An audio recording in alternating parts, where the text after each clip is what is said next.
Hello students, welcome to Paragon classes.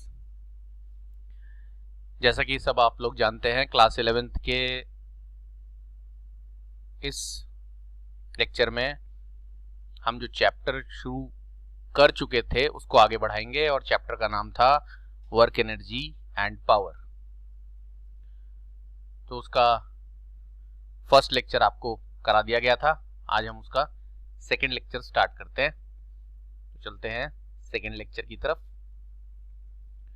उसके लिए मैं आपको फटाफट एक 2 मिनट का रीकैप याद दिला दूं, क्योंकि इसी का बचा हुआ पोर्शन आज आपको पढ़ना है। आपने अब तक पढ़ा था कि वर्क क्या होता है, ये वर्क का डेफिनेशन और डिटेल में आपको बता दिया था। और सबसे पहला केस जो वर्क का आपने किया था वो था work done by a constant force. और उस कांस्टेंट फोर्स ने जो वर्क किया उसमें भी हमने एक ए पार्ट और एक बी पार्ट पढ़ा था। ए पार्ट में था जब फोर्स इस डायरेक्शन में लग रही है, बॉडी का डिस्प्लेसमेंट भी उसी डायरेक्शन में हो रहा है, जिसके लिए आपको एक फॉर्मूला भी सिखा दिया था। It is work done is the product of force and displacement, simply.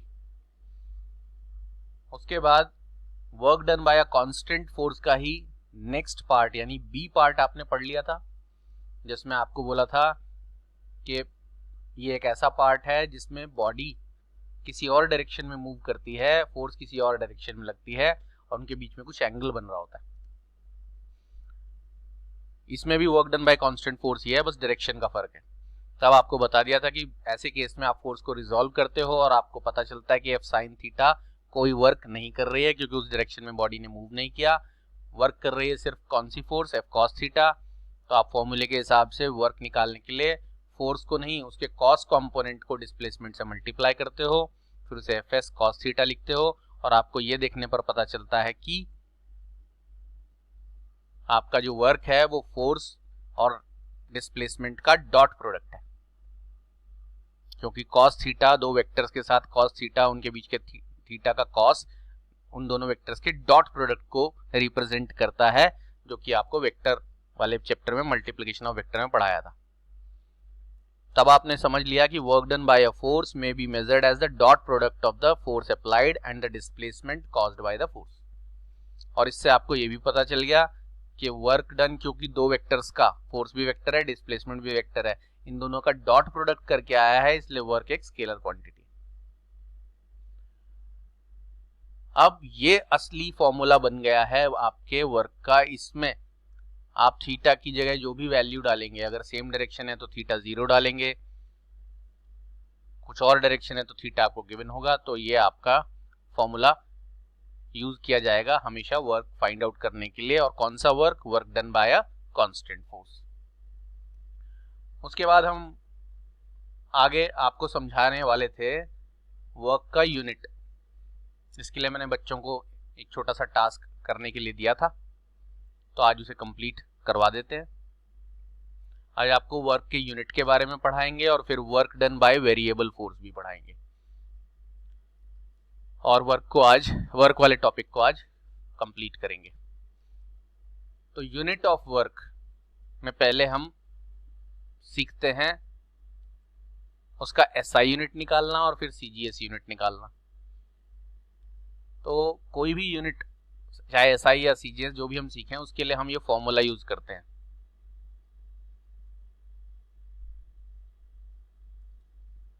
सबसे पहले तो ये वर्क का फॉर्मूला होता है, और इस फॉर्मूले को जब आप एक्सपैंड करते हो तो आपके पास एफ एस कॉस थीटा आता है। और ये सब क्यों होता है ये आपको मैंने काफी डिटेल में बता दिया। अब इस फॉर्मूले से आप वर्क का यूनिट बनाएंगे और उसे डिफाइन करेंगे। यूनिट का नाम रखना तो साइंटिस्ट लोगों के अपने हाथ में होता है। तो वर्क के यूनिट को एक साइंटिस्ट जूल के ऑनर में एसआई यूनिट वर्क का जूल कहा गया। तो हम ऐसा बोलते हैं, the SI unit of work is joule. तो यूनिट का नाम क्या रखा जाएगा ये तो साइंटिस्ट लोग डिसाइड कर लेते हैं, लेकिन नाम रखने के बाद वो ये भी बताते हैं कि 1 जूल कितना होता है। जैसे 1 न्यूटन कितना होता है, ये आपको लॉज ऑफ मोशन चैप्टर में बताया गया था। हर बच्चे को ये बात ओरली अच्छी तरह लर्न बाय हार्ट होना चाहिए कि 1 न्यूटन वो फोर्स है जो 1 kg बॉडी पर लगाई जाए अगर, तो उसमें 1 मीटर पर सेकंड स्क्वायर का एक्सेलरेशन प्रोड्यूस करती है। ये बात मैंने बहुत डिटेल में लॉज ऑफ मोशन चैप्टर में पढ़ाई थी। जिनको याद है बहुत अच्छी बात है, नहीं याद है तो आपको रिवाइज करने की जरूरत है। अब हम 1 जूल भी ऐसे ही दिखाते हैं। इसके लिए फोर्स को हम 1 न्यूटन रखते हैं, डिस्प्लेसमेंट को 1 मीटर रखते हैं और कॉस थीटा को भी 1 रखेंगे। और कॉस थीटा की कोई यूनिट तो होती नहीं है। जब आप 1 जूल को डिफाइन कर रहे हो तो ये सारी चीजें भी 1 होनी चाहिए। और कॉस थीटा 1 कब होगा? व्हेन थीटा की वैल्यू 0 डिग्री होगी। और थीटा की वैल्यू 0 कब होगी? जब बॉडी पर जिस डायरेक्शन में फोर्स लग रही है उसी डायरेक्शन में डिस्प्लेसमेंट भी हो रहा हो, तभी थीटा की वैल्यू 0 होती है। और थीटा की वैल्यू 0 होने पर cos 0 की वैल्यू 1 होती है। तो हम ऐसा कह सकते हैं कि 1 joule is equal to 1 newton multiplied by 1 metre. और आगे की चीज 1 क्यों है? क्योंकि दोनों फोर्स और डिस्प्लेसमेंट का डायरेक्शन सेम है। तो हम आसान भाषा में ये समझ सकते हैं कि 1 जूल वर्क तब होता है जब किसी बॉडी पर 1 न्यूटन फोर्स लगने से वो बॉडी 1 मीटर डिस्प्लेसमेंट करती है इन द डायरेक्शन ऑफ फोर्स। ये वाली बात भी जानना जरूरी है कि डायरेक्शन बहुत इंपॉर्टेंट है, मैटर करता है। तो हमारी डेफिनेशन 1 जूल की क्या बनती है?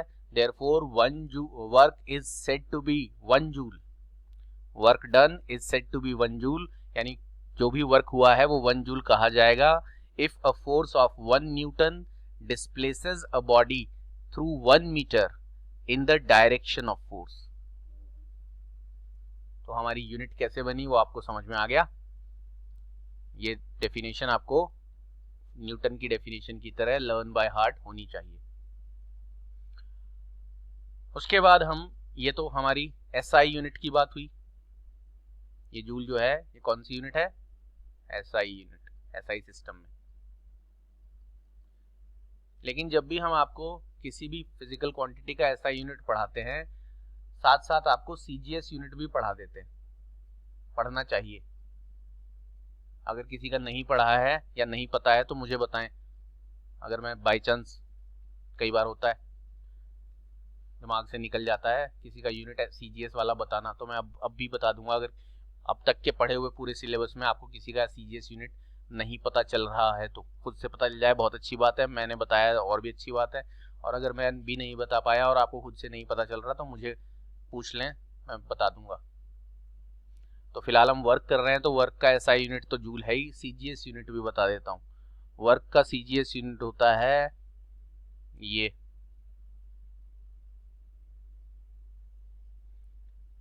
इसको कई लोग प्रोनाउंस करते हैं अर्ग, कई लोग प्रोनाउंस करते हैं अर्ज।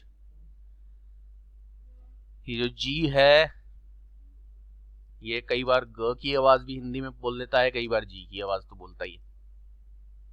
जैसे जी फॉर ग्रेविटी होता है नहीं? और जी फॉर जनरेशन भी होता है।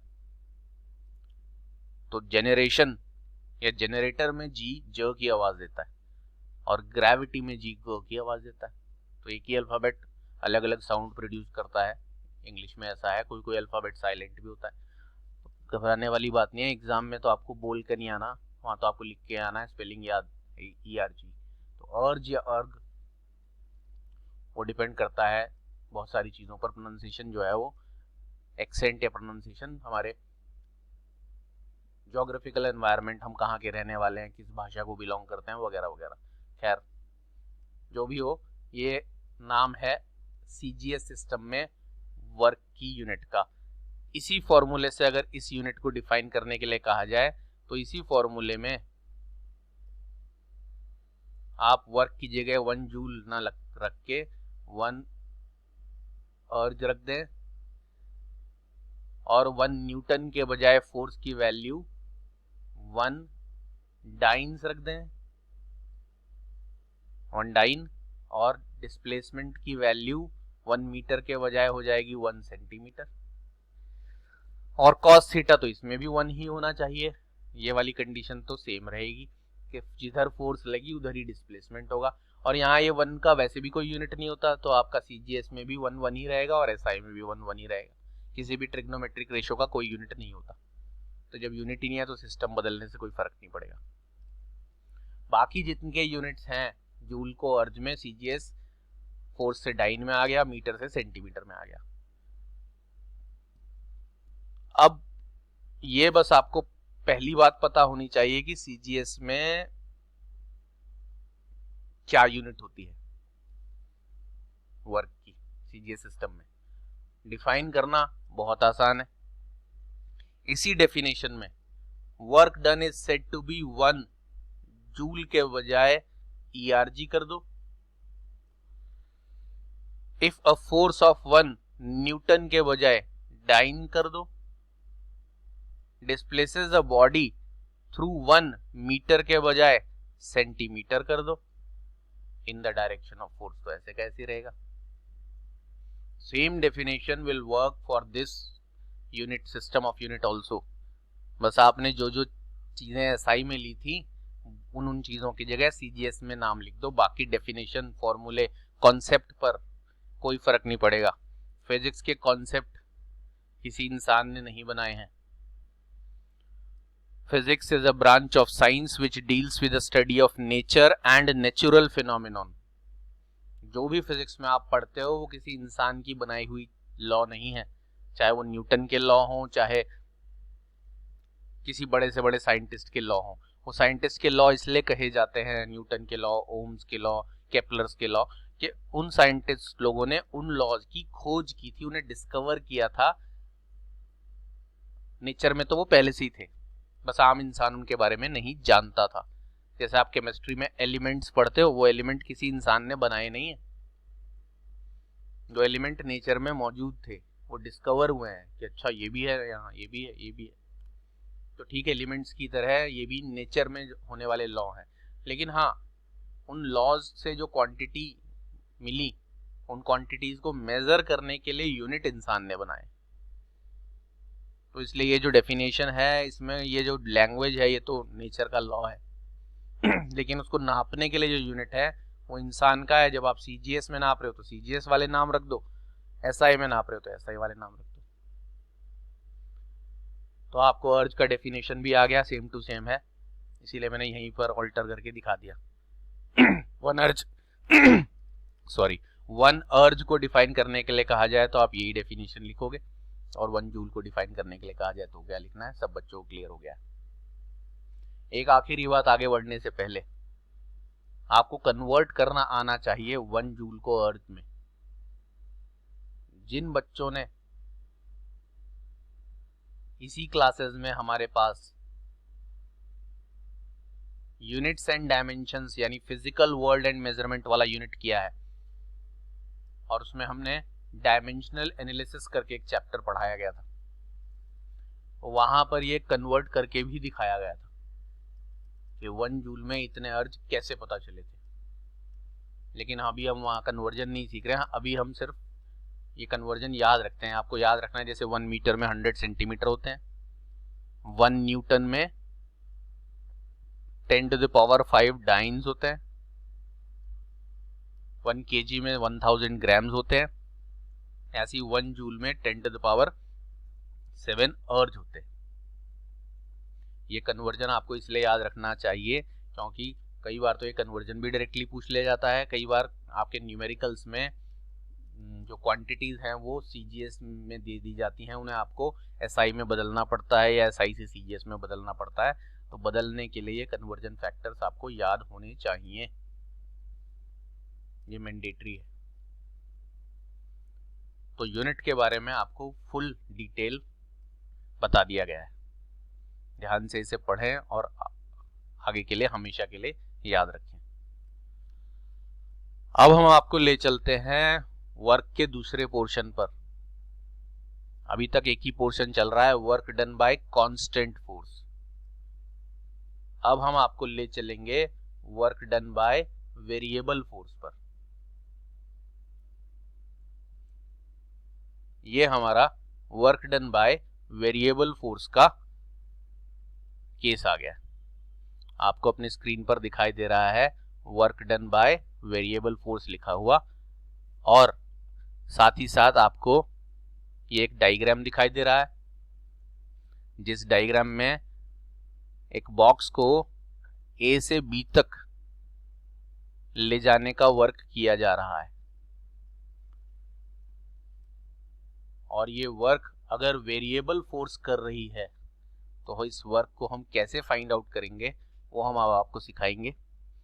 मैं पहले ही बता दूं, ये वाला केस बहुत बहुत बहुत, ऐसे तो पूरा वर्क ही पूरा सीखना है बच्चे को, कोई भी चीज़ आप ये कह के नहीं छोड़ सकते कि हाँ ये तो इम्पोर्टेंट नहीं है, लेकिन ये तो 11th और 12th में इतनी ज़्यादा बार यूज़ होगा कि आपको अगर ये नहीं आता है तो इसके बिना एक कदम भी आगे बढ़ना मुश्किल हो जाएगा ग्रेविटेशन यूनिट में, और आपका प्रॉपर्टीज ऑफ बल्क मैटर में, थर्मोडायनेमिक्स में, सिंपल हार्मोनिक मोशन में, और आगे 12th क्लास में तो हर यूनिट में।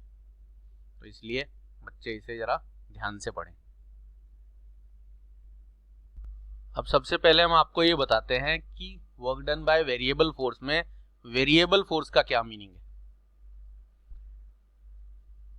जब आप work done by constant force पढ़ रहे थे तब आप ये बोलते थे कि ए से बी तक किसी बॉडी को मूव कराने के दौरान पूरे रास्ते फोर्स की वैल्यू चेंज नहीं होनी चाहिए। चेंज नहीं होनी चाहिए मतलब कांस्टेंट रहनी चाहिए, तो work done by constant force. यहां हम कह रहे हैं कि ए से बी तक जाने के दौरान पूरे रास्ते फोर्स की वैल्यू लगातार चेंज होती रहेगी। चेंज होने में दो ही ऑप्शन होते हैं, या तो बढ़ती रहे लगातार या कम होती रहे। अब जब ए से बी तक पूरे रास्ते, जब वो यहां पहुंचता है, यहां पहुंचता है, यहां पहुंचता है, कहीं पर भी पहुंचता है, हर समय फोर्स की वैल्यू बदलती जा रही है, तो ऐसे केस को हम वेरिएबल फोर्स कहते हैं। और इस वेरिएबल फोर्स की वजह से जो वर्क हुआ है, क्योंकि वर्क तो हुआ है, वर्क तो हमेशा होगा जब फोर्स लगी और बॉडी चली भी, यहाँ पर फोर्स भी लग रही है, बॉडी चल भी रही है, तो वर्क तो हुआ है लेकिन फोर्स वेरिएबल है। तो आप इस फॉर्मूले को यूज कैसे कर पाओगे?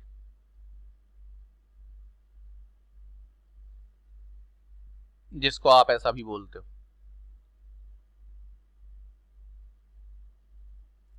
इसको तो आप यूज कर ही नहीं पाओगे। मैंने बताया था यही फॉर्मूला काम आता है, बस इसमें थीटा की जगह 0 रख दो अगर दोनों का डायरेक्शन सेम है तो, और अगर डायरेक्शन सेम नहीं है तो जो एंगल है वो रख दो, आपका वर्क आ जाएगा। लेकिन जब बोला जा रहा है कि यहाँ फोर्स अलग है, आगे बढ़ोगे फोर्स बदल जाएगी, आगे फोर्स, तो किस हर मौके पर फोर्स की वैल्यू अलग अलग है, तो आप कौन सी वैल्यू रख पाओगे एफ की जगह? वहां तो पूरे रास्ते एक ही फोर्स की वैल्यू थी, लेट अस सपोज 5 न्यूटन, तो आप बोलते थे पूरे रास्ते यहाँ यहाँ यहाँ सब जगह 5 न्यूटन फोर्स है, 5 न्यूटन फोर्स लगा के बॉडी कितना चली उससे मल्टीप्लाई कर देते थे, आपका वर्क आ जाता था। एंगल होता था तो कॉस थीटा लिख देते थे।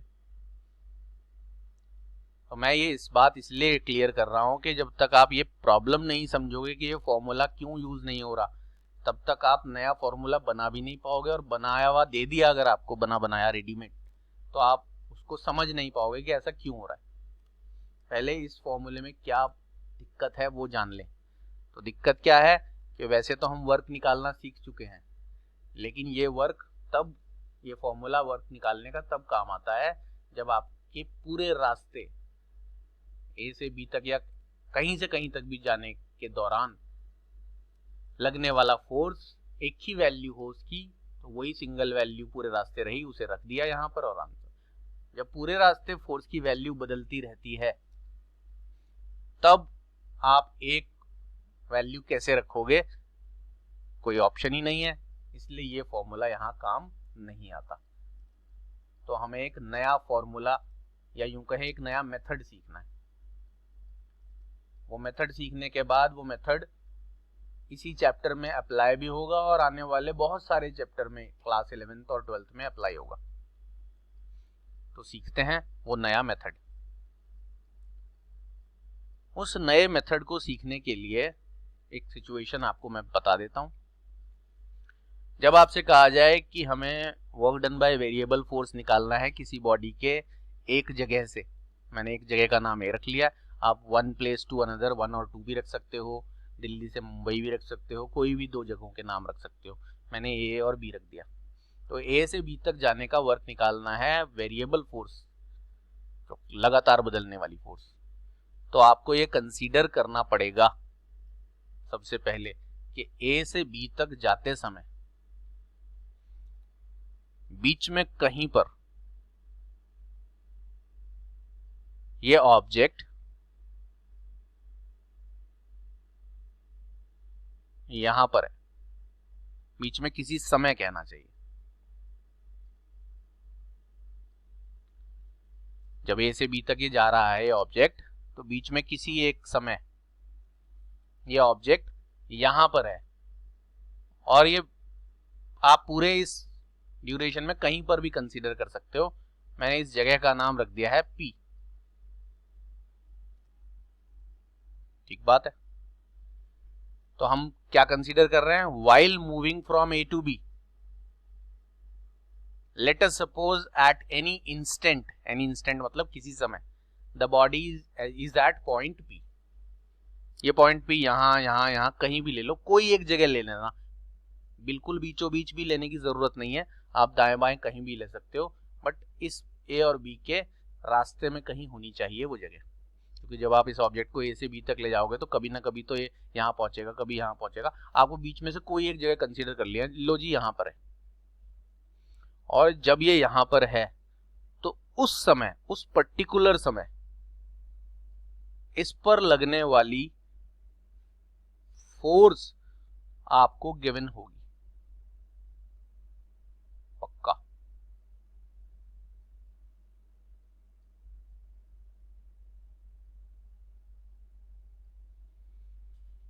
पूरे रास्ते की फोर्स गिवन नहीं होगी, लगातार यहां यहां यहां सब जगह बदल रही है, लेकिन बीच में किसी एक जगह, उस पर्टिकुलर जगह आपको उस पर लगने वाली फोर्स गिवन होगी, और जैसे ही आगे बढ़ेगा ये फोर्स बदल जाएगी, क्योंकि पूरे रास्ते बदलती जा रही है, या तो इंक्रीज हो जाएगी या डिक्रीज हो जाएगी। लेकिन इस पर्टिकुलर जगह कितनी फोर्स है, इस पर्टिकुलर मोमेंट, इस पर्टिकुलर इंस्टेंस, इस पर्टिकुलर पॉइंट ऑफ टाइम पर, वो आपको पक्का गिवन होगी। और इस फोर्स के लगने से ये ऑब्जेक्ट पहुंच गया है, लेट अस सपोज यहां,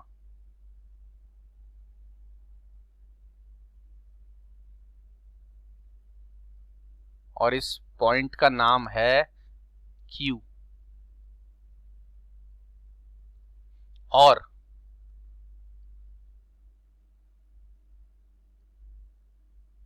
P से Q तक जो उसने डिस्प्लेसमेंट किया है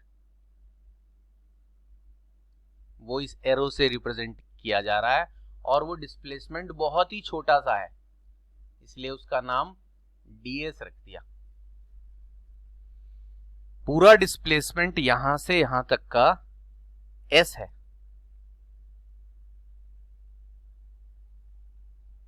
s से डिनोट किया जा रहा है, लेकिन उस पूरे s में ये सिर्फ p से q तक का थोड़ा सा डिस्प्लेसमेंट कहां से डिनोट किया गया है, ds से। मैंने बच्चों को जब काइनेमेटिक्स पढ़ाया था तो ये बताया था कि किसी भी बड़ी क्वांटिटी, जैसे x कोई क्वांटिटी है, अगर उसके आगे d लिख दिया तो ये dx जो है उस x का छोटा सा पोर्शन होता है। अगर कोई क्वांटिटी आपकी v है तो dv लिख दिया, थोड़ा सा पोर्शन होता है उसका। ठीक उसी तरह, और ये छोटा सा पोर्शन जब हम तोड़ते हैं उसे डिफरेंशिएशन कहते हैं। ठीक इसी तरह ये पूरे a से b तक का पोर्शन s है, और उसमें से ये बॉडी ने सिर्फ थोड़ा सा पोर्शन मूव किया है p से q तक का, जो कि इस पूरे बड़े डिस्प्लेसमेंट का बहुत छोटा टुकड़ा या पोर्शन है। एंगल थीटा, सेम डायरेक्शन होगा तो एंगल थीटा 0 हो जाएगा, लेकिन फिलहाल हम एक जनरल केस कर रहे हैं कि late us suppose angle theta. और जैसे ये p से q तक पहुंचेगा फिर से फोर्स बदल जाएगी, वो आपको पता नहीं होगी। तो इस पूरे घटना में सिर्फ एक किसी पर्टिकुलर पॉइंट पर आपको फोर्स पता होगी और उस फोर्स के लगने से हल्का सा डिस्प्लेसमेंट जो हुआ, और हल्का सा ही हुआ क्योंकि अगले ही मोमेंट फिर से फोर्स बदल रही है, वो तो लगातार बदल रही है, इसीलिए तो नाम रखा है वेरिएबल। तो सबसे पहले आपने क्या करना है वो भी देख लो। सबसे पहले आपने dw निकालना है। अब बच्चे बोलेंगे dw कहां से आया? अभी मैंने एग्जांपल बताया, x अगर कोई पूरी क्वांटिटी है उसके आगे d लगा दें तो dx उस x का छोटा टुकड़ा, v अगर कोई पूरी वेलोसिटी है तो उसके आगे d लगा दें तो ये उसका छोटा टुकड़ा। जिन लोगों ने यहाँ पर हमारे पास कैलकुलस वाली क्लास अटेंड की है उन्हें ये बहुत डिटेल में पढ़ाया गया है, बहुत बहुत बहुत डिटेल में। उससे ज्यादा कैलकुलस डिटेल में मैथ्स में भी नहीं है, इतनी डिटेल में पढ़ाया है। तो जिसने पढ़ी है वो जानता है ये बात। और अगर थोड़ा बहुत भूल गए हैं तो आप काइनेमेटिक्स का वो वाला चैप्टर जाके देख लें दोबारा, अपने मोबाइल ऐप में रिकॉर्डेड है, जहां आपको किस्सा कैलकुलस का ऐसा सिखाया गया था, वहां ये सारी बातें पढ़ाई गई थी। तो ये dw क्या शो करता है कि अगर a से b तक किसी बॉडी को मूव करवाने में पूरा जो वर्क लगता है, total work in moving the body from a to b w है, तो उस पूरे ड्यूरेशन के दौरान p से q तक मूव कराने में थोड़ा सा वर्क होगा या छोटे पोर्शन का वर्क होगा। तो अगर पूरे वर्क को w कहते हैं तो उसमें से एक छोटे पोर्शन का जो वर्क निकलता है उसे क्या से डिनोट किया जाएगा? dw से। और वो dw हमारे पढ़े गए फॉर्मूले के मुताबिक F डॉट ds होगा। हम इसका फॉर्मूला क्या पढ़ते थे? F dot s। तब ये क्या कर रहे होते थे हम? पूरे रास्ते की फोर्स F एक ही थी और पूरे रास्ते का डिस्प्लेसमेंट s, उन दोनों को मल्टीप्लाई करते थे, पूरे रास्ते का वर्क निकल आता था, पूरे a से b तक ले जाने का वर्क। लेकिन यहां हम पूरे a से b तक का वर्क निकाल ही नहीं रहे हैं, हम तो सिर्फ p से q तक जाने का वर्क निकाल रहे हैं। और वो p से q तक जाने का वर्क को हम w ना बोल के dw बोल रहे हैं, और उस dw वर्क की वैल्यू इस फॉर्मूले के अकॉर्डिंग F मल्टीप्लाइड बाय इतना सा ही तो डिस्प्लेसमेंट हुआ है उस फोर्स की वजह से, वो हमने फाइंड आउट कर लिया। ये जो लाइन है ये कहलाएगी small work done in moving the body from P to Q। ये मैं हटा दूं, बच्चे कंफ्यूज हो जाते हैं नहीं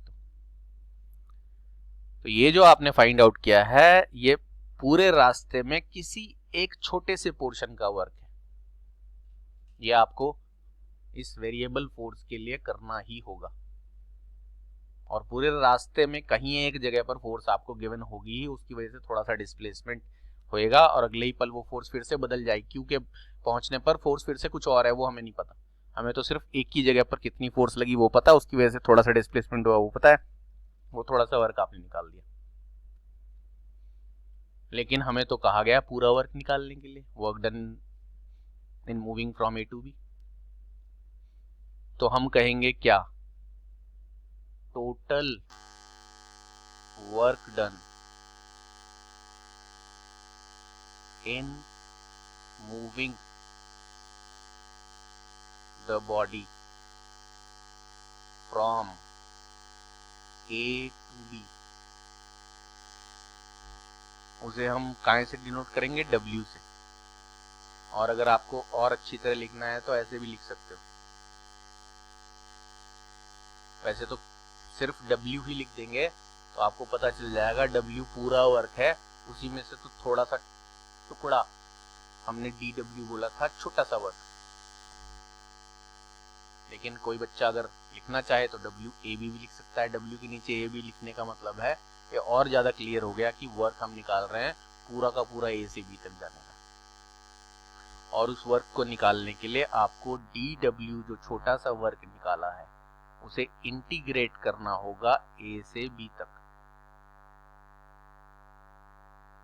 ये सिंबल इंटीग्रेशन का और इसका मीनिंग ये भी उसी क्लास में, उसी लेक्चर में, उसी वीडियो में आपको समझाया गया था। बहुत सारे बच्चे इस बात का फायदा नहीं समझ रहे हैं, ना फायदा उठा रहे हैं। वैसे फायदा उठाना एक नेगेटिव वर्ड माना जाता है, किसी चीज का फायदा नहीं उठाना चाहिए, लेकिन अच्छा वाला, किसी का बिना नुकसान किए फायदा उठाना तो कोई बुरी बात नहीं है। ये फायदा क्या है कि अगर आपको क्लियर है तो बहुत अच्छी बात है, नहीं क्लियर है तो आप एक बारी ये लेक्चर खत्म होने के बाद फिर से कैलकुलस वाला लेक्चर जाके देख लो, फिर उसके बाद इसको दोबारा रिवाइज कर लो। पहले वो रिवाइज करो फिर ये। जिनको अभी क्लियर है उनके लिए मैं आगे और बता देता हूँ, क्योंकि याद तो मैं दिला ही रहा हूँ कि क्या मतलब है इसका, लेकिन और डिटेल में, क्योंकि हम अगर उस डिटेल में चलेंगे तो ये पता चला ये छूट जाएगा। इस इंटीग्रेशन के साइन का मीनिंग है ए से बी तक ले जाने के दौरान जैसे एक छोटा सा वर्क हुआ है DW, ऐसे बहुत सारे छोटे छोटे वर्क्स होंगे।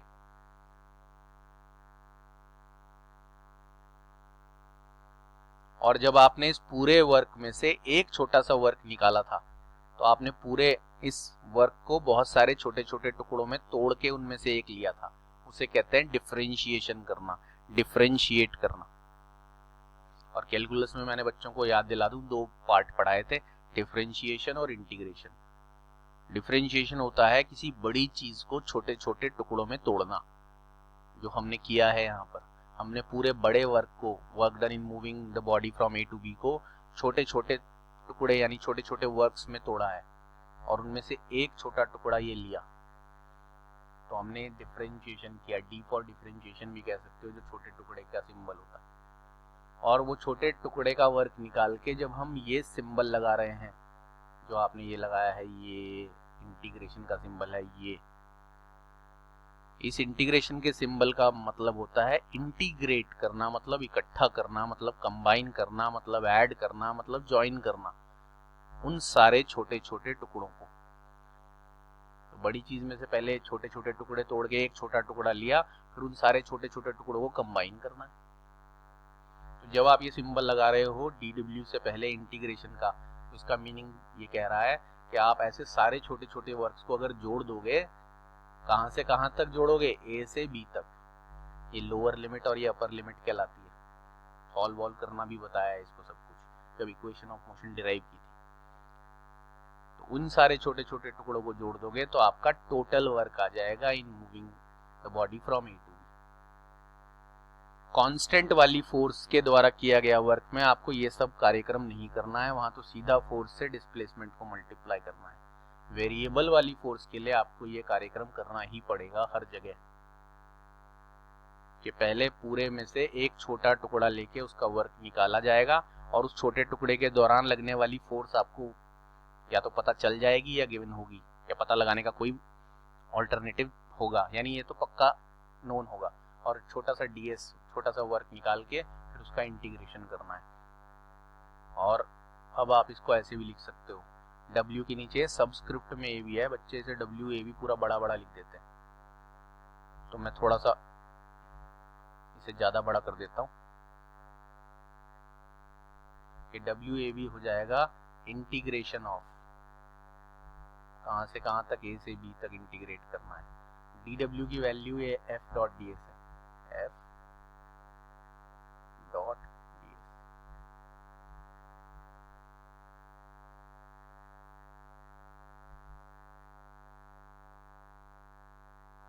अभी यहां पर आपको सिर्फ क्या करना है वो सिखाया जा रहा है। इस इंटीग्रेशन को सॉल्व कैसे करते हैं आप सिर्फ अभी इतना जानते हो। F.ds का मतलब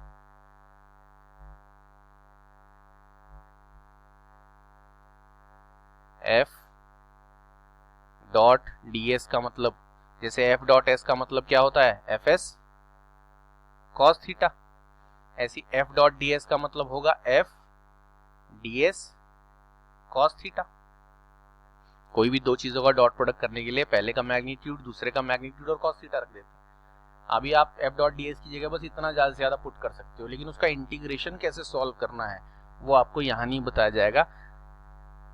इसी चैप्टर में आगे जब ये सिचुएशन अप्लाई करनी होगी, जहां आपको work done by variable force reality में फाइंड आउट करने के लिए कहा जाएगा, तब आपको इसे सॉल्व करना भी बताया जाएगा। ज्यादा दूर बात नहीं है, इसी चैप्टर में अभी 1-2 आर्टिकल बाद ही सीख लोगे आप। लेकिन वहां ये वाली कहानी दोबारा नहीं सुनाई जाएगी, सिर्फ इसका रेफरेंस दिया जाएगा। पूरी लंबी इतनी कहानी नहीं सुनाई जाएगी, रेफरेंस दिया जाएगा कि हम ऐसा करते थे और फिर अब उसको अप्लाई कैसे करते हैं, सॉल्व कैसे करते हैं, वो वहीं के वहीं सिखा दिया जाएगा। जिस बच्चे को ये बात, ये पूरी छोटी सी शॉर्टकट कहानी याद रहती है, उसको आगे किसी भी जगह दिक्कत नहीं होती। पूरे 11th और 12th में मैं बार बार बोल रहा हूँ, और जो मैं बोलता हूँ वो आगे बच्चों को फेस करना पड़ता है। इस पोर्शन के न समझ पाने की वजह से बच्चे 12th क्लास में भी परेशान रहते हैं। जैसे मैंने वेक्टर के लिए बोला था, जैसे मैंने कैलकुलस के लिए बोला था, तो ये कैलकुलस का ही एक पोर्शन है। इसके ना हो सीख पाने की वजह से 12th में भी बड़ी दिक्कतें आती रहती हैं। पूरे चैप्टर ही बच्चों को गायब हो जाता है। इसलिए क्या है, कहानी दोबारा एक बार सुन लो कि किसी भी बॉडी को एक जगह से दूसरी जगह ले जाने के दौरान अगर फोर्स वेरिएबल हो, लगातार बदल रही हो, तो पूरा वर्क एक साथ फाइंड आउट नहीं किया जा सकता इस मेथड से जैसे किया था। उसके लिए पूरे रास्ते में किसी एक जगह बॉडी पर जब वो जा रहा होगा तो कभी ना कभी पी पॉइंट पर होगा, पूरे रास्ते में किसी एक जगह बॉडी पर लगने वाली फोर्स और उसकी वजह से थोड़ा सा डिस्प्लेसमेंट पहले निकाला जाएगा, और फिर अगले ही मोमेंट फोर्स बदल जाएगी तो आगे की फोर्स हमें पता भी नहीं होगी। सिर्फ उतना थोड़ा सा चलने का थोड़ा सा छोटा वर्क निकाला जाएगा, पूरा वर्क नहीं, उसमें से बीच में कहीं एक छोटा सा वर्क। फॉर्मूला चेंज नहीं है, बस F.S की जगह थोड़ा सा डिस्प्लेसमेंट हुआ, थोड़ा सा वर्क हुआ तो ds आ गया। और वो थोड़ा सा वर्क निकालने के बाद उस थोड़े से वर्क को इंटीग्रेट किया जाएगा A से B, या जहां से भी जहां तक ले जाना है, A से B 1 to 2, Delhi to Mumbai, जब मैंने भी कहा इनिशियल पोजीशन से फाइनल पोजीशन तक। इस इंटीग्रेशन का मतलब क्या है, एक छोटा वर्क आपने निकाल लिया, और डिफरेंशिएशन का और इंटीग्रेशन का प्रिंसिपल कहता है कि पूरी बड़ी चीज बहुत सारी छोटी छोटी चीजों से मिलकर बनी है। तो ये पूरा बड़ा वर्क बहुत सारे छोटे छोटे वर्क से मिलकर बना है। एक छोटा वर्क अगर हम निकाल लें तो ऐसे ही बहुत सारे छोटे छोटे वर्क्स हैं, उन सबको हमें जोड़ना है, कंबाइन करना है, इंटीग्रेट करना है। इंटीग्रेशन वर्ड का मीनिंग ही एक करना होता है। मैंने उस दिन भी पहले भी क्लास में बताया था, नेशनल इंटीग्रेशन। तो ये DW के पहले ये सिंबल लगाने का मतलब है सारे वर्क्स को जोड़ दो, और हमने DW का वैल्यू पुट कर दिया। बस इसे सॉल्व करने का काम आपको जहां ये यूज हो रहा है वहां करवाया जाएगा। ये कहानी याद रखनी है, how will you find out the work done in moving a body from A to B by a variable force. तो बस इतनी शॉर्टकट कहानी याद रखनी है कि हम पहले पूरी टोटल वर्क ना निकाल के बीच में एक छोटा सा वर्क निकालेंगे और छोटे से वर्क को इंटीग्रेट करेंगे, मतलब सारे छोटे छोटे वर्क को जोड़ देंगे। हम ये मानेंगे ऐसे ही बहुत सारे छोटे छोटे वर्क्स हैं, सबको जोड़ो तो टोटल वर्क आ जाएगा। ओके हो गई बात? तो ये हमारा पार्ट यानी पोर्शन कंप्लीट होता है work done by variable force. बाकी यूनिट बाकी सब चीजें वैसी की वैसी, बस इसमें एक डिफरेंशिएशन, छोटा पोर्शन और इंटीग्रेशन एक्स्ट्रा आ गया। तो ये टॉपिक कंप्लीट करने के बाद अब आपको आज के लिए एक टॉपिक और पढ़ाया जाएगा आज की क्लास में, मतलब जो इसे कंप्लीट कर देगा इस वर्क के पूरे कॉन्सेप्ट को। फिर हम एनर्जी की तरफ बढ़ेंगे अगली क्लास में, और ये टॉपिक जो मैं पढ़ाने जा रहा हूँ उसके बाद आपको एक छोटा सा टास्क भी दिया जाएगा। तो पहले वो टॉपिक पढ़ लेते हैं, फिर टास्क देते हैं, आज की कहानी खत्म। तो चलते हैं अपने अगले टॉपिक की तरफ। तो ये हम आ गए हैं आज के अपने अगले और लास्ट टॉपिक की तरफ। यहाँ आपको सामने लिखा दिखाई दे रहा है ग्राफिकल रिप्रेजेंटेशन ऑफ वर्क, या ये कह सकते हैं कि अगर कोई ग्राफ दिया गया है तो उस ग्राफ की हेल्प से वर्क कैसे फाइंड आउट करना है। बहुत सारी बुक्स में और बहुत सारे स्कूल वगैरह की क्लासेस में या और भी जगह क्लासेस में इसको उतना डिटेल में नहीं पढ़ाया जाता, कहीं कहीं तो बिल्कुल टच ही नहीं करते। बट ये जान लें कि ये चीज़ वर्क की कंप्लीट नॉलेज के लिए बहुत ज़रूरी है। कई बारी ग्राफिकल क्वेश्चन 11th में तो क्या है, जिस टीचर ने नहीं पढ़ाया वो स्कूल के एग्जाम में देंगे नहीं, लेकिन कंपटीशन एग्जाम में ग्राफिकल क्वेश्चन कई बारी पहचानने या सॉल्व करने के लिए आ जाता है वर्क वाले में। और वैसे भी आपको इसलिए नहीं पढ़ना है चीज़ें मेरे ख्याल से कि कौन सी चीज़ एग्जाम में आती है कौन सी नहीं आती है। असली में किसी सब्जेक्ट को पढ़ने का मतलब है उसकी पूरी नॉलेज गेन करना। जस्ट एग्जाम पास करने के लिए जो पढ़ता है वो फिर बस एग्जाम तक ही रहता है उसको नॉलेज, आगे लाइफ में उसका कोई यूज अगर करना पड़ जाए कभी तो नहीं कर पाते। तो हम ये बात बच्चों को मतलब जबरदस्ती तो कोई नहीं है, लेकिन इस बात के लिए गाइड करते हैं या मोटिवेट करते हैं कि आप नॉलेज अपनी एनहांस करो, एग्जाम उससे दोनों काम हो जाएंगे, एग्जाम में भी अच्छा नंबर आएगा और हमेशा के लिए वो बात काम आती रहेगी। सिर्फ एग्जाम के पॉइंट ऑफ व्यू से अगर कोई पढ़ रहा है तो फिर उसकी नॉलेज एग्जाम के बाद खत्म, उसे नॉलेज कहते भी नहीं। तो चलें आपको दिखाते हैं कि ग्राफिकल रिप्रेजेंटेशन क्या होता है। सबसे पहले इसके लिए मैंने आपको यहाँ पर ग्राफ पेपर यूज कर लिया है, तो ग्राफ बना के दिखाता हूं मैं।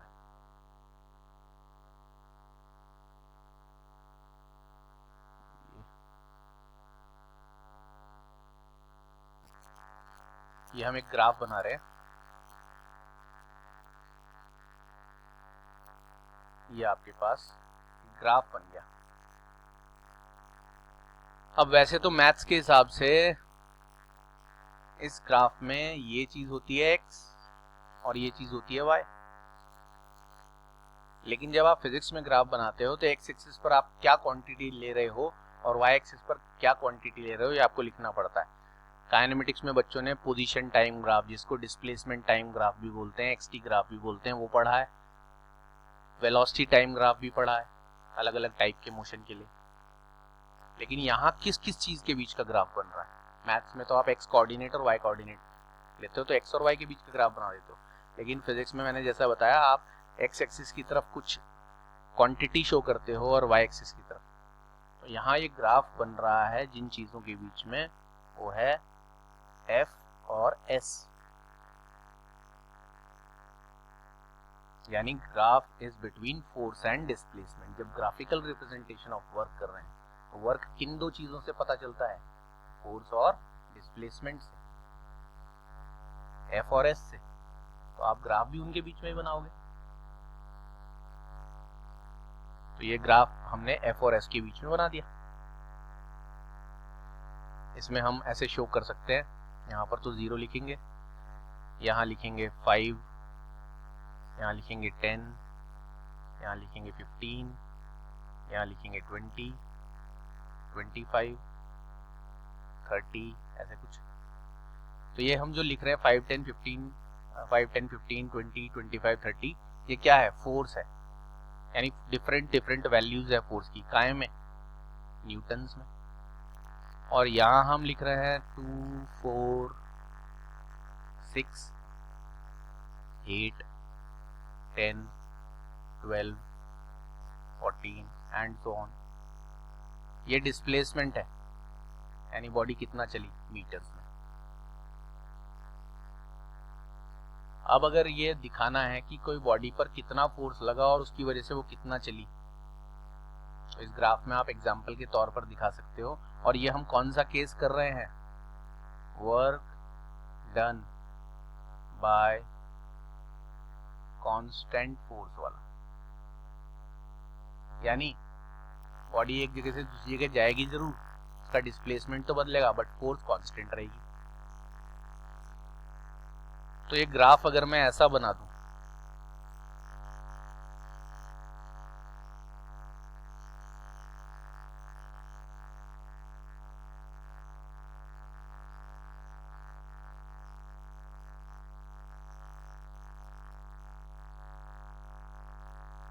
ये एक लाइन जो मैंने बनाई है, ये ग्राफ क्या शो कर रहा है कि बॉडी इनिशियली किसी पॉइंट से 4 मीटर दूर थी,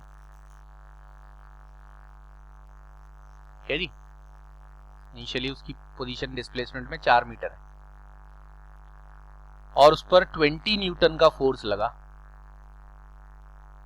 इस पॉइंट को अगर प्लॉट करें तो फोर्स में ये कितना दिखा रहा है, इस पॉइंट को ए मान लेता हूं, तो ए पॉइंट अगर प्लॉट करेंगे तो फोर्स में ये दिखाएगा 20 न्यूटन और डिस्प्लेसमेंट में दिखाएगा ये 4 मीटर।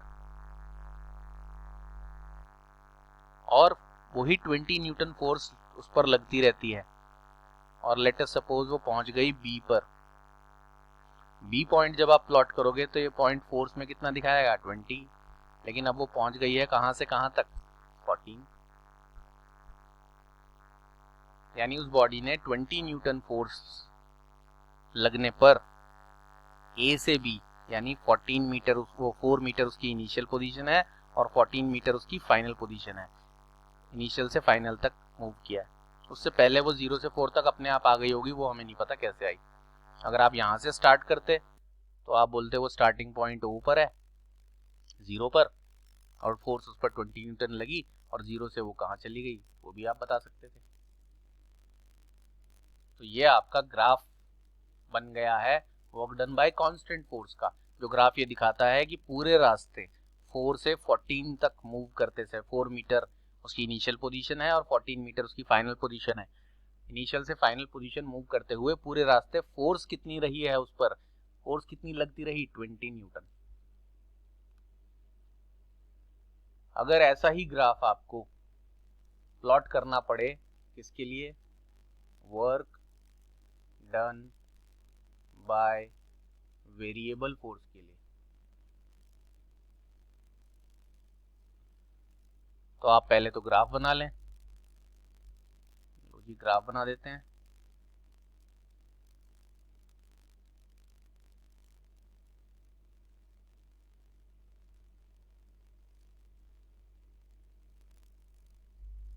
ठीक है जी, दोबारा बना देते हैं, अच्छा नहीं बना, ये लो जी,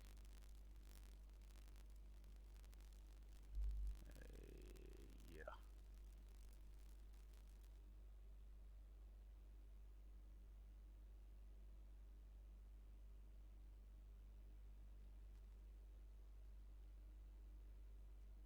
अब ठीक है, तो ये आपने दोबारा ग्राफ बना दिया।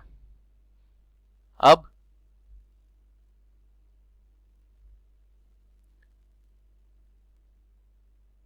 मार्किंग हम वैसे ही कर लेते हैं,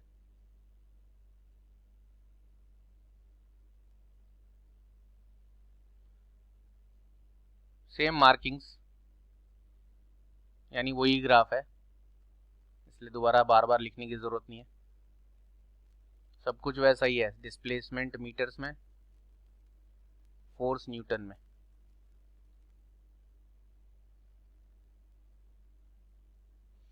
वही वैल्यूज हैं सारी, 5, 10, 15 ये। अब अगर ये ग्राफ वेरिएबल फोर्स का है, work done by variable force का, तो ये ग्राफ कुछ इस तरह बनना चाहिए। तो ये ग्राफ कैसे बनेगा, मान लीजिए ये उसकी इनिशियल पोजीशन है जिसको हम क्या बोल रहे हैं, ए। ये 2, 4 लिख लेता हूं मैं तो ज्यादा अच्छा रहेगा, 2, 4, 6, 8, 10, 12, 14 ऐसा ही लिखा है। और यहां पर भी वो लिख देते हैं 5, 10,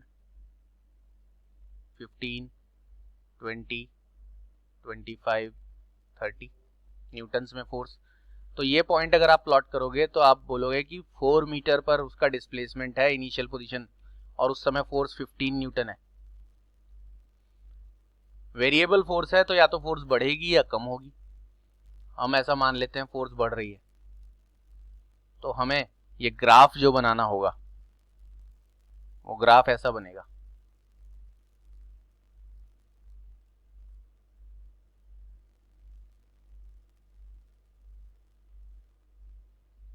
ब्लू से बनाता है, ब्लू से सही नहीं बनेगा, तो हम ग्रीन से बनाते हैं जिससे रिजेंबल भी करे।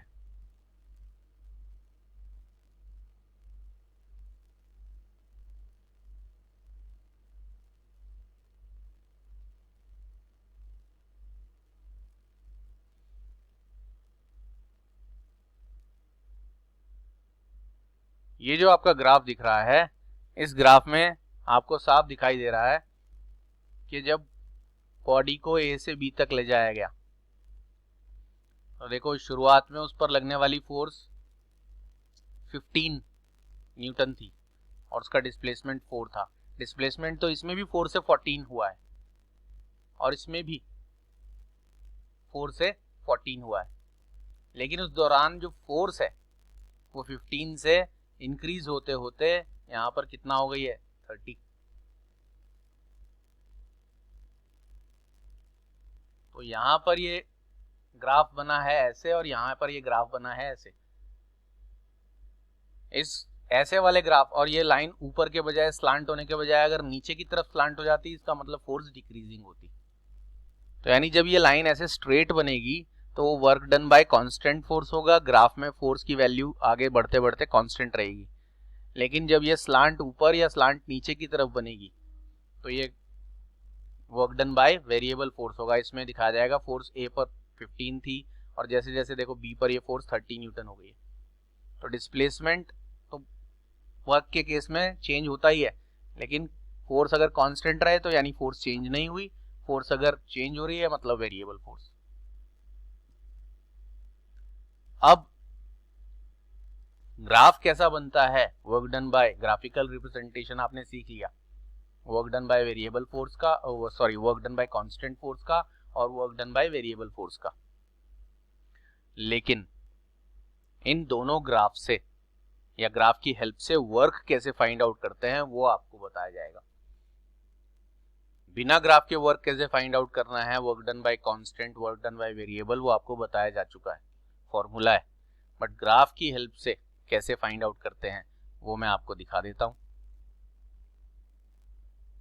आपको क्या करना है, सबसे पहले इस ए पॉइंट को यहां पर ज्वाइन कर देना है और बी पॉइंट को भी यहां ज्वाइन कर देना है।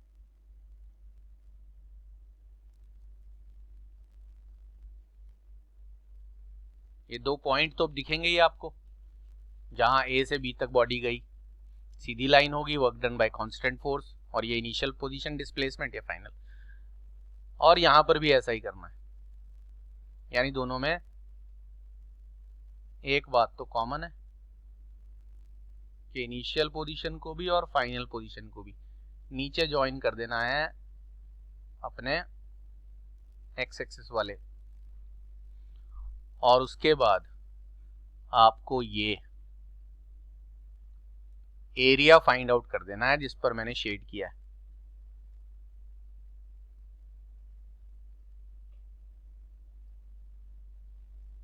ये या तो स्क्वायर बनेगा या रेक्टेंगल बनेगा, एरिया आप बता ही सकते हो। और ये बन रहा है ट्रेपीजियम, ट्रेपीजियम का एरिया भी आप बता सकते हो। अगर किसी को नहीं पता है तो मुझे संपर्क करें।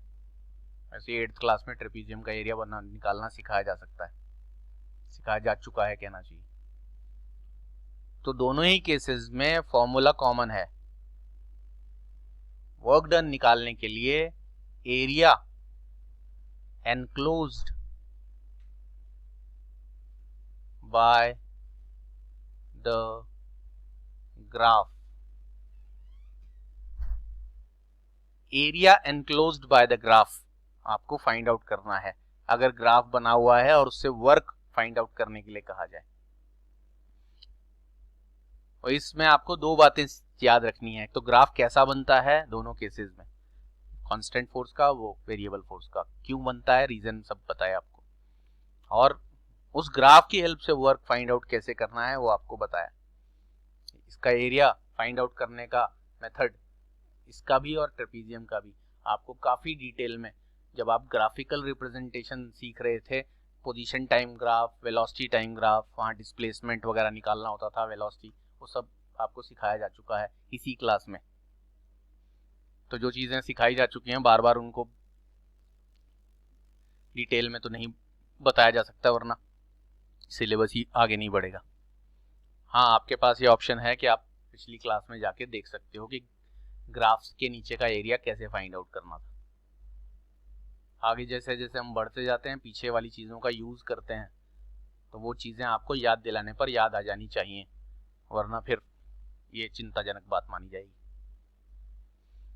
तो वर्क फाइंड आउट करने के लिए ये 1 मार्क्स क्वेश्चन भी आता है कि how will you find out the work done with the help या with using a graph between force and displacement. तो आप क्या बोलोगे, work done is calculated by calculating the area enclosed by the graph. वो जो graph बनाया ए से B तक उसके नीचे कितना एरिया उसने एनक्लोज किया है, यानी एनक्लोज करना तो समझते हैं, बंद कर दिया, ये वो एरिया फाइंड आउट करेंगे तो आपको वर्क फाइंड आउट हो जाएगा। तो ये आपका ग्राफिकल रिप्रेजेंटेशन भी कंप्लीट होता है और वर्क कॉन्सेप्ट कंप्लीट होता है। अब आपको ये क्लास कंप्लीट करने से पहले, आज की क्लास फिनिश करने से पहले आपको एक टास्क दिया जा रहा है। ये बड़ा एक्सेप्शनल चीज है कि वर्क जो है वो एक स्केलर क्वांटिटी है। ये आपको कल भी बताया था और आज भी बताया कि वर्क जो है वो फोर्स और डिस्प्लेसमेंट का डॉट प्रोडक्ट है, और डॉट प्रोडक्ट करके जो आंसर आता है वो एक स्केलर क्वांटिटी होती है, इसीलिए इसे स्केलर प्रोडक्ट भी कहा जाता है डॉट प्रोडक्ट। तो वर्क एक स्केलर क्वांटिटी है, लेकिन ये स्केलर होते हुए भी उन एक्सेप्शनल क्वांटिटीज में से है जो नेगेटिव भी होती हैं, वरना फिजिकल क्वांटिटीज नेगेटिव होने का मतलब है कि डायरेक्शन ऑपोजिट होना।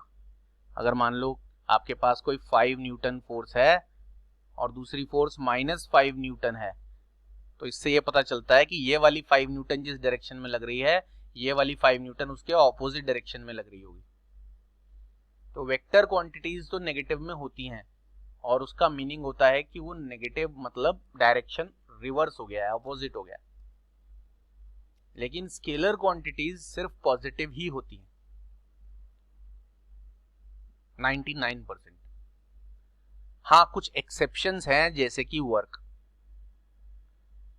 तो यही सवाल है आपका आज के टास्क के तौर पे कि वर्क स्केलर होते हुए भी नेगेटिव होती है। सब क्वांटिटी ऐसी नहीं है, जैसे डिस्टेंस और डिस्प्लेसमेंट, जिन बच्चों ने काइनेमेटिक्स पढ़ा था तो वहां पर इनके बीच का डिफरेंस बताया था कि डिस्टेंस ना तो कभी जीरो होता है ना नेगेटिव होता है, डिस्प्लेसमेंट जीरो भी हो सकता है, नेगेटिव भी हो सकता है और पॉजिटिव भी हो सकता है। अगर बच्चे फिर से काइनेमेटिक्स में जाके हमारी वो क्लास देखें जिसमें हमने पढ़ाया है difference between distance and displacement, difference between speed and velocity, तो हर स्केलर क्वांटिटी के बारे में ये कहते हैं कि वो नेगेटिव तो कभी नहीं होती, जीरो भी नहीं होती। वेक्टर क्वांटिटी नेगेटिव भी हो सकती है, जीरो भी हो सकती है, पॉजिटिव होने के साथ साथ, बट वर्क एक एक्सेप्शनल क्वांटिटी है जो पॉजिटिव भी होती है, नेगेटिव भी होती है और जीरो भी होती है। ये मैं आपको जानकारी दे रहा हूं, ये आपसे पूछा नहीं जा रहा, ये आपको बताया जा रहा है कि work is an exceptional physical quantity. क्या एक्सेप्शन है उसमें कि being scalar, despite being scalar कहना चाहिए। डेस्पाइट बीइंग स्केलर का मतलब स्केलर होते हुए भी या स्केलर होने के बावजूद वो पॉजिटिव होने के साथ साथ, स्केलर क्वांटिटी पॉजिटिव ही होती हैं, लेकिन वो पॉजिटिव होने के साथ साथ नेगेटिव भी होती है और जीरो भी होती है। आपका टास्क ये है कि आपको वो सिचुएशन बतानी है, नकल नहीं मारना बुक से या किसी और कॉपी से या नोट्स की कॉपी से, कि देख के पढ़ के बता दो। अपने आप सोचना, जितना आपने अब तक की 2 क्लासेस में सीखा है उसको ध्यान से सोच समझ के जवाब देना। नहीं जवाब दिया जाएगा कोई बात नहीं, अगली क्लास में सबसे पहले इसी क्वेश्चन को बताया जाएगा। सारे बच्चे वैसे भी दे नहीं पाते हैं, उसमें कोई बुराई नहीं है, जस्ट एक टास्क, एक एक्टिविटी इसलिए दिया जाता है कि बच्चे उस बारे में सोचें, थोड़ा मेंटल डेवलपमेंट के लिए दिया जाता है। दिमाग का इस्तेमाल करोगे तो थोड़ा दिमाग बढ़ता है, दिमागी एक ऐसी चीज़ है जिसको ज़्यादा इस्तेमाल करोगे तो वो ज़्यादा बढ़ता है, ज़्यादा शार्प होता है। जितना उसको रखे रहोगे उतना मोटा होता जाएगा। तो इसलिए आपको दिमाग का इस्तेमाल या यूज़ करना है। सॉल्व नहीं कर पाए या सिचुएशन नहीं पता लग पाए, नहीं जज कर पाए तो कोई बात नहीं है, नेक्स्ट क्लास में बताया जाएगा। But your today's task is, आपको ये पता लगाना है कि work despite being a scalar quantity, it can be positive, negative as well as zero. What are the situations in which work is positive and what are the situation in which work is negative and what is the situation in which work is zero. तो ये आपको call या SMS WhatsApp करके मुझे बता देना है अगली क्लास से पहले। तीनों ऑप्शन है, बात करना चाहें बहुत मोस्ट वेलकम है, व्हाट्सएप भी कर सकते हैं। अगली क्लास में मैं ही बता दूंगा, ये सस्पेंस खत्म हो जाएगा। तो अब आज की क्लास को हम यहीं पर समाप्त करते हैं, कंक्लूड करते हैं और मिलेंगे बच्चों से अगली क्लास में। तब तक के लिए goodbye and take care.